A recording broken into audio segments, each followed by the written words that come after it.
Oh. Anyway, pakinggan muna natin ito ha. Maganda, panoorin muna natin ito. Ito. Nag-resign bilang kalihim ng Department of Education at Vice Chairperson ng NTF-ELCAC si Vice President Sara Duterte. Pero ang dahilan ng bise sa kanyang pag-alis sa gabinete, hindi sinabi. Nasa frontline ng balitang yan, si Maricel Halili. Mga kababayan, ang aking pagbibitiw ay hindi lulan ng kahinaan, kundi dala ng tunay na malasakit para sa ating mga guro at kabataang Pilipino. Nag-resign na si Vice President Sara Duterte bilang Secretary ng Department of Education. Anumang kwento, kahit gaano kaganda, ay sadyang nagtatapos rin. I sought an audience with the President and tendered my resignation as the Secretary of Education. Personal daw na nakipag-usap si VP Sara kay Pangulong Bongbong Marcos sa resignation letter ng BICE. Di ba, matagal ko nga sinasabi sa inyo, the only thing that holding this government is VP Sara Duterte para tumodo ang mga taong bayan. Ay, kasi ito tandaan ninyo, number, they don't lie. Ang numero ay hindi yung nagsisinungaling yan. Tandaan natin, pagdating sa mga trust rating, pagdating sa mga survey, malayo si VP Sara Duterte kay Pangulong Marcos. Ibig sabihin, yung taong bayan, hindi ho mga DDS ito ho'y taong bayan. Sila ho ay may tiwala. Mas may tiwala kay VP Sara kaysa sa ating Pangulo. Wag mo natin kakalimutan. No sound daw, no sound. Meron? Wala? Wala bang sound? Sandali. Walang audio? Totoo ba? Niloloko nyo naman ako eh. Hello? Okay naman Niloloko nyo ako eh. Ulitin ko, ginugulo nyo ako eh. Ulitin ko, ang gulo-gulo nyo Pina-high blood yun. Kayo ang dahilan kaya ako na-high blood eh. Meron. Grabe yung takbo Ayan eto anyway. Ano ba? Asa na ba ako? Pina-high blood nyo ako Kaya lang tumataas ang BP mo, banat ba? Sandali.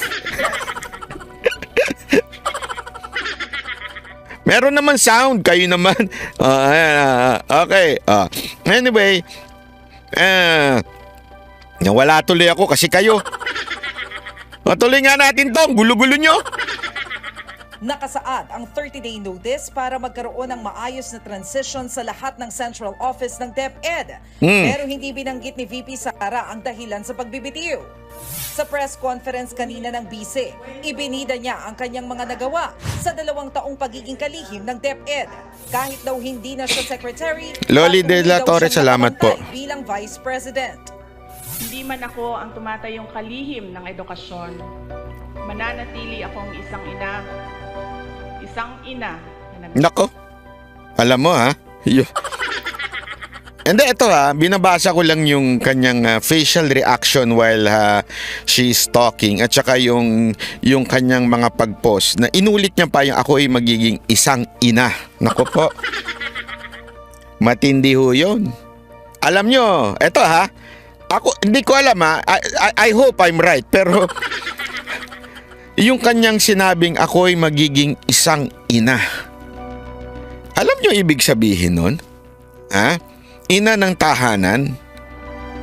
Ang ibig kong sabihin nun, ako naniniwala ako na ito po'y pagpapahiwatig ng leadership. Pagpapahiwatig to na sabi niya, even if nag-resign ako sa DepEd at NTF-ELCAC, mananatili akong isang ina. Isang ina, inulit pa niya. Ibig sabihin po nun, I will be a leader. Ito yun Ulitin nyo tingnan ninyo Hindi ko siya panoorin nyo, hindi niya inulit for no purpose. Tandaan natin, ang pag-uulit ng salita ay may ano yan, meron nung meaning yan, ha? Mini vlog, salamat po. Pakinggan uli natin, ha? Eto.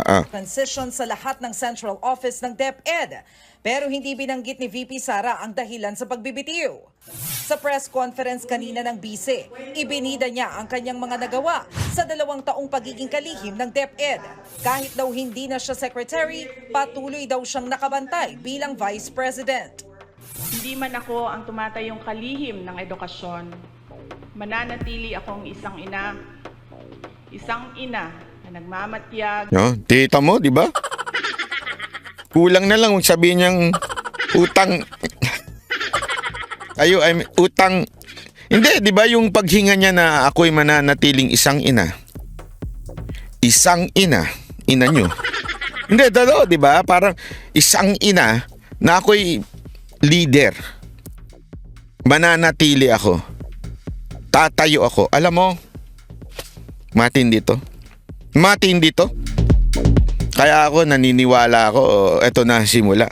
Kaya kanina nung napakinggan ko nag-resign ito, tuwan-tuwa ako, sabi ko, finally, it's time to take a stand against the evil government we have. No. At titindig para sa kapakanan ng bawat guro at bawat mag-aaral sa Pilipinas. Para sa isang matatag na Pilipinas. Ay, totoo ba? 7,000 na nanonood? Pinabati ko lahat ng nanonood na 7,000. Na-miss ko kayo, ha?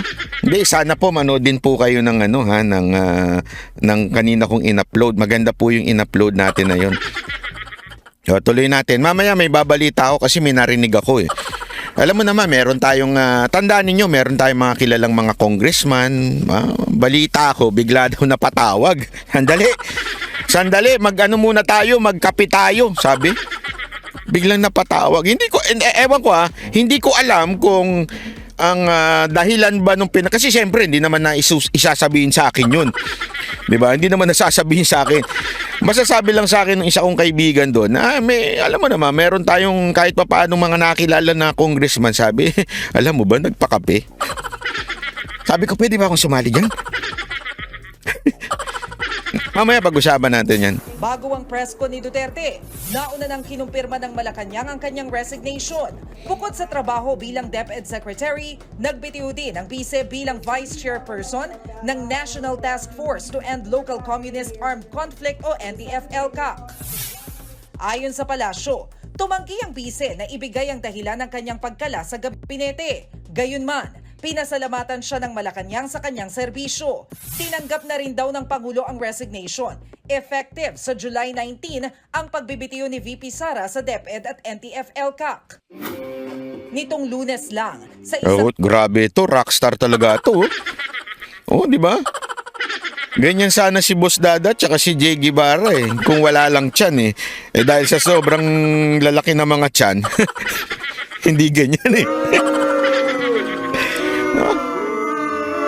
Pati si Coach Oli, ganyan din. Malaki din mga yan, Pero may tiyan nga lang. Lakas kasi mga uminom to, mga walang yan to. Buti na lang hindi ako nakapunta doon, event sa Angeles City, Pampanga, muling binanata ng kapatid ng bise na si Davao City Mayor Baste Duterte ang Administrasyong Marcos. Hindi na yan bago dahil ilang beses na rin namang binira ni Baste at magiging... Alam mo, maganda talaga nangyayari ngayon. Ako natutuwa Natutuwa ako talaga. Kasi finally, eto na. Kasi yan ang hinahanap natin nun, Diba? It is not enough si Pangulong Duterte. We all know Pangulong Duterte is somehow, na siya medyo pagod na ho siya sa politika. Pagka kinausap mo ho siya, lagi yan ang bitaw niya it's no longer my time. Tapos na ako, I'm done with it. Yan ang lagi niya. Ito, walang biro, paulit-ulit niya pong sinasabi yan. Pero, kailangan na ho ngayon ng bago. Ito na ho Tumayo na si Baste. Tumayo na ho itong kanyang kapatid na babae. Kaya, naku po, maniwala ho kayo. Kaya nakakatuwa po dahil kakaiba ho ang ang nangyayari ngayon. Ating Pangulong Rodrigo Duterte ang kasalukuyang Pangulo. Tinawag pa nga nilang adik si PBBM. Yan nga ang dahilan kaya ilang beses na nawagan ang ilang kritiko na magkaroon naman ng kaunting kahihiyan si VP Sara at Binabati natin yan si Coach Oli nandyan ha, tsaka si Jay Guevara, palakpakan, grabe ho ha. Hindi alam mo, good job yung ginawa nila doon sa Maisog ha. Nakakatuwa dahil talagang yung discussion nila kahit nagiinuman, nasa maganda yung usapin nila habang sila'y nagiinuman. Ako nga nag-e-enjoy habang umiinom sila, kaya lang tinigil ko na kasi nainggit ako, gustong kumain ng chicharon hindi ako pwedeng kumain ng chicharon. Kaya lang talagang nakakatuwa yung kanilang usapin no, na dapat lagi nilang ginagawa yun Kaya lang baka masira mga atay nila. Binabati rin natin si Madam Mocha Uson ha. Naku, baka mamaya ayan ang susunod magsalita. Hindi, ako nagtatanong lang ako sa inyo, gusto nyo na hubang magsalita at bumalik si Madam Mocha Uson sa politika? Naku, may i-comment nyo nga, yes, dapat na, panahon na. Bahala kayo. Pero decision niya yan, ha? Ano yan? Akala ko kung sino na. Bubunot na ako dito, Magsasabi naman kayo. May nagbukas ng pinto, akala ko kung sino, bubunutan ko na Loko rin yun, Huwag kayong bukas ng bukas. na sa gabinete. Matatandaan ding ilang beses hindi nagpansinan ang Vice at si First Lady Liza Araneta Marcos dahil sa pagtawa raw ni VP Sara habang binabanatan ng mag-amang Duterte si PBBM. Nagsimula ang tila lamat sa relasyon ni na VP Sara at mga taong malalapit kay PBBM nung nakaraang taon nang magbalasahan ng liderato sa Kamara. Natanggal si dating Pangulo at Pampanga Representative Gloria Arroyo bilang Senior Deputy Speaker. Matapos niyan, kumalas Mini Vlog, salamat sa pangkape. Thank you very much. na si VP Sara sa lakas Ano mo? CMD, ang partido ni na Arroyo at House Speaker Martin Romualdez. Si Arroyo ang sinasabing susi kaya nabuo ang tambalang Marcos Duterte. Dito na rin nagsimula ang mga parinigan gaya ng bansag na tambaloslos. Dumagdag pa ang inalis na confidential funds sa DepEd at Office of the Vice President. Nito lang nakaraang linggo, sa bibig na mismo ni VP Sara nang galing, wala na ang unit team. Nagbabalita mula sa front line. Nako, yan. Yun ang tanong dito. Alam mo ang pinakamatinding tanong dito? Saan nakakanta si Andrew E? Nakakanta rin pa po ba siya ng Hindi, kasi tandaan ninyo si Andrew E. Talaga naman nagsimula yan kay VP Sara Duterte, yung Agila ba yun? Yung unang-unang kanta na lumabas, kay VP Sara Duterte yan. Napilitan na lang yan sa Bagong Pilipinas. No choice nga naman siya, nandun siya. Alam naman hindi niya i-kampanya si Marcos, di ba? Kaya Andrew E, panahon na ha. Hindi, alam mo, idol ko yan si Andrew E. Yan ang isa sa legend, pinakamagaling na performer sa Pilipinas. Alam mo, hands down ako pag yan ang nakasabay namin. Noong panahon namin, dalawa lang ang kinakatakutan ko noon. Hindi naman sa kinakatakutan pero parang syempre pagkakasabay namin, ang pinakamahirap na kasabay si Joey, si Side A, at saka yan si Andrew E. Silang dalawa talaga ang legend pagdating sa tugtugan. Entertainment, napakagaling ho ni Andrew E. No comment, kahit siya ho ay, alam mo yun, marami ng mas bagong sensation rapper ngayon, pero iba pa rin talaga si Andrew E. Legend. Kaya Andrew E, panahon na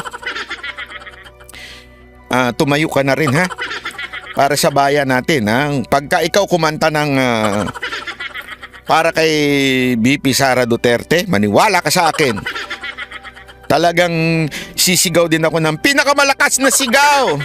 Ganon, mga ganon, di ba? Alam mo naman yun pagka malakas ang sigaw mo, bibigyan ka na ng sombrero nun. Di ba? Ayan nako, eto. Ipapakita ko sa inyo kung bakit sa tingin ko medyo saan na nga ba yun? Nawala. Hindi, nandito yun Tako, di ko na-download